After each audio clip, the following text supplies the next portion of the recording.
정부가 응급실에 의사 등 인력이 부족할 경우 환자를 받지 않아도 책임을 묻지 않겠다는 지침을 일선 병원에 내린 것으로 파악됐습니다.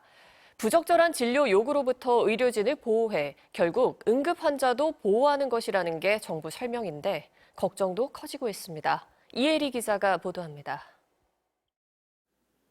추석 연휴를 앞둔 지난주 금요일, 보건복지부가 전국 17개 시도와 의료단체들에 보낸 공문입니다.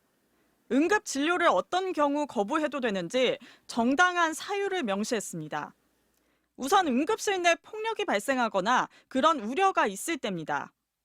또 인력, 시설, 장비 등 응급 의료 자원의 가용 현황에 비춰 환자에게 적절한 응급 의료를 할 수 없어도 진료를 거부해도 된다고 했습니다.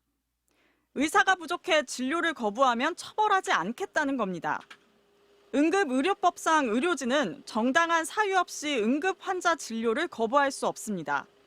하지만 정당한 사유가 무엇인지 그동안 시행령이나 시행규칙 어딜 봐도 규정이 없어 애매했는데 이번에 처음으로 지침을 명시한 겁니다. 대한응급의학회 측은 의료진을 응급실 난동 환자들로부터 보호하기 위해 앞으로 법제화로 이어져야 한다고 했습니다. 하지만 의사 부족 등을 진료 거부의 정당한 사유로 삼게 되면 병원 간 환자 떠넘기기를 부추길 수 있다는 지적도 나옵니다. 한 소방 관계자는 어느 정도가 인력이 부족한 건지 지침이 구체적이지 않다면서 응급실 뺑뺑이가 더 심각해질 수 있다고 했습니다. 환자들도 걱정입니다.